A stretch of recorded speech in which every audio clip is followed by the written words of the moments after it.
दरियाओं की जंग, जहां पानी की हर बूंद जान से ज़्यादा कीमती है। 1960 में तय पाने वाला सिंध तास मुआहदा, एक मुआहदा जो पाकिस्तान और इंडिया के दरमियान पानी की जंग को रोकने का ज़ामन बना।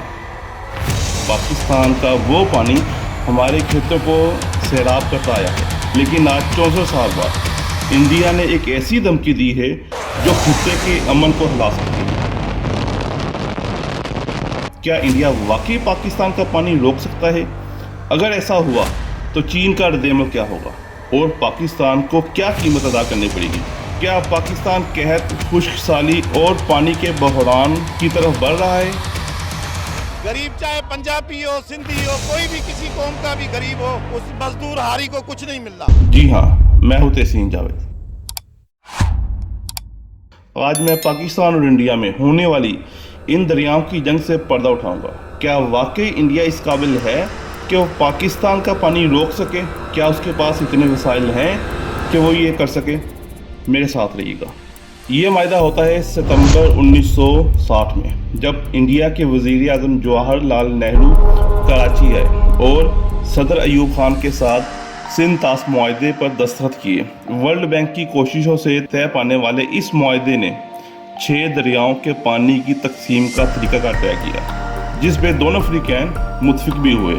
मतलब ब्यास, सतलुज और रावी इंडिया के हिस्से में आया, जबकि सिंध, चनाब और जेहलम पर पाकिस्तान को 80% हक मिला। इंडिया ने ब्यास, सतलुज और रावी पर अपने हक का भरपूर इस्तेमाल किया, डैम बनाए, पानी का रुख मोड़ा, और यही वजह है कि आज ये तीनों दरिया पाकिस्तान में मुकम्मल खुश्क हो चुके हैं।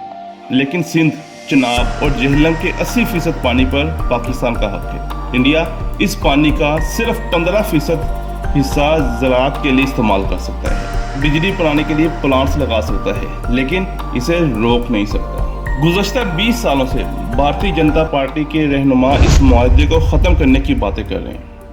अब एक बूंद पानी जो हिंदुस्तान के हक का है वो पाकिस्तान नहीं जाएगा। इनका कहना है कि पाकिस्तान को पानी के वसाइल के लिए तरसाना इनका हक है, लेकिन क्या ये इतना आसान है? इंडिया ने पाकिस्तान को फाइनल नोटिस भेजा। वो सिंध तास मुआहदे को मौजूदा शक्ल से कबूल नहीं करता। कुछ साल पहले भी इंडिया ने एक नोटिस भेजा था, लेकिन इस बार बात संगीन है। इंडिया का कहना था कि मौसमियाती तब्दीली, आबादी में इजाफे, साफ तवानाई के अहदाफ और दहशतगर्दी के वाक़यात इस मुआहदे पर अमल दरामद में रुकावट है। लेकिन पहलगाम वाक़े के बाद भारत सिंध तास मुआहदे को यकतरफा मुअत्तली के ऐलान को सच साबित करने की कोशिश करेगा। लेकिन भारत की ये कोशिश सिर्फ अपनी आवाम को बेवकूफ़ बनाने की बोंडी कोशिश के सिवा कुछ नहीं, क्योंकि भारत ने पहले दरिया जेहलम पर अजाफी पानी छोड़कर सैलाबी सूरत हाल का तासुर देना चाहा, और भारत की इस कोशिश के नतीजे में मुजफ्फराबाद के इलाके डुमेल से 22,000 क्यूसिक का रेला गुजरा। पाकिस्तान के साबिक वाटर कमिश्नर जमात अली शाह के मुताबिक सिंध तास मुआहदा यकतरफा तौर पर ख़त्म नहीं किया जा सकता।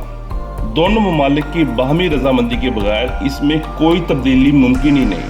लेकिन अगर इंडिया इसे ज़बरदस्ती मुआहदे को तोड़ता है तो क्या होगा?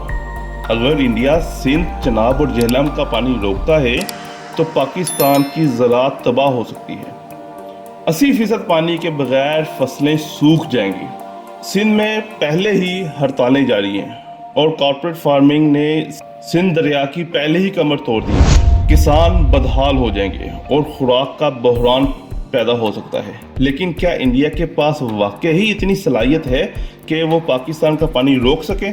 सिंध तास मुआहदे की एक तरफा मुअत्तली के बाद मगरबी दरियाओं की निगरानी वजारत आबी वसाइल और वापडा कर रहे हैं, लेकिन भारत के पास दरियाओं का बहाव रोकने या इसमें तब्दीली करने की सलाहियत नहीं है। इसलिए भारत की जानब से पाकिस्तान की पानी की ज़रूरियात को ख़तरा लाहक नहीं है। दरअसल हकीकत यह है कि इंडिया के पास मगरबी दरियाओं मतलब सिंध, चनाब और जेहलम पर सिर्फ 0.624 मिलियन एकड़ फीट पानी ज़ख़ीरा करने की गुंजाइश है, जबकि पाकिस्तान के पास मंगला डैम में 7.35 मिलियन एकड़ फीट पानी ज़ख़ीरा किया जा सकता है। माहिरीन के मुताबिक इंडिया के पास पानी रोकने की सलाहियत ही नहीं है कि वो पाकिस्तान को طویل مدتی نقصان پہنچا سکے۔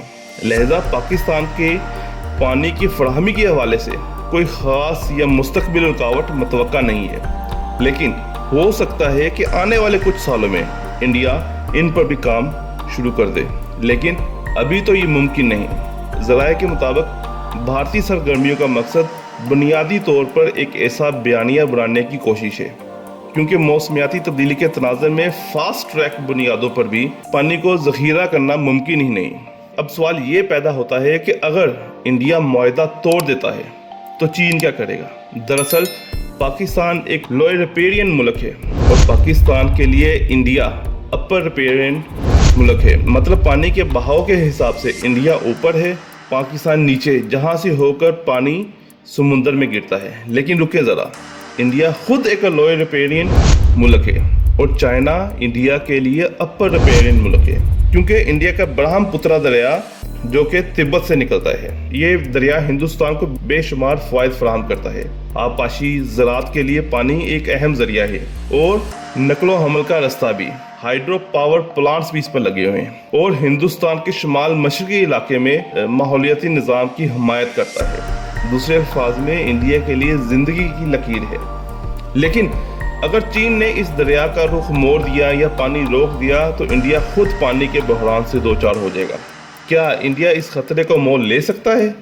کیونکہ اگر انڈیا پاکستان پر کوئی الزام لگا کر یا بہانہ بنا کر پاکستان کا پانی روکنے کی کوشش کرتا ہے تو چائنا کے پاس بھی 100 بہانے ہیں، بلکہ آپ کہہ سکتے ہیں کہ وہ تو بہانہ ڈھونڈ رہا ہے، کیونکہ چائنا سے زیادہ پانی کی ضرورت کسے ہے؟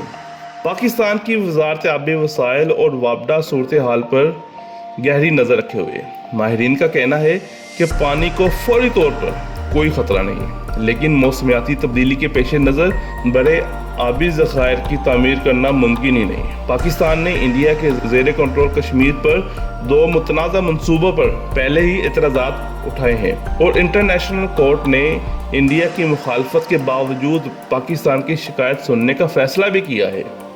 سنتاس معاہدہ 64 سال سے خطے میں پانی کی جنگ کو روکے ہوئے ہے، لیکن انڈیا کی حالیہ دھمکی نے ایک بار پھر خطے کے امن کو خطرے میں ڈال دیا ہے۔ کیا انڈیا اپنی دھمکی پر عمل کر پائے گا؟ کیا چین خاموش رہے گا؟ اور کیا پاکستان اپنے پانی کے حق کو بچا پائے گا؟ یہ سب وقت بتائے گا، لیکن ایک بات تو طے ہے کہ پانی صرف پانی نہیں، پانی زندگی ہے۔ لیکن اگر آپ ایران کے زیر زمین 104 سے زائد میزائل شہر دیکھنا چاہتے ہیں، جی ہاں بالکل، سرنگیں زاگراس کے پہاڑوں سے لے کر خلیج فارس تک میزائل کی پوری دنیا، اتنے میزائل کہ ہر ہفتے ایک سٹی کھولیں تو 2 سال بھی کم پڑ جائیں گے، جن شہروں کی وجہ سے اسرائیل اور امریکہ ایران پر حملہ کرنے سے ڈرتے ہیں، تو یہ والی ویڈیو دیکھیں۔ لیکن اگر آپ ذوالفقار علی بھٹو کے آخری 3 دن کے بارے میں جاننا چاہتے ہیں اور ان پر کیا ظلم کیا گیا اور کس طرح دھوکے سے انہیں پھانسی پر لٹکایا گیا، تو یہ والی ویڈیو دیکھیں۔ اپنی قیمتی رائے سے ہمیں ضرور آگاہ کریں۔ شکریہ۔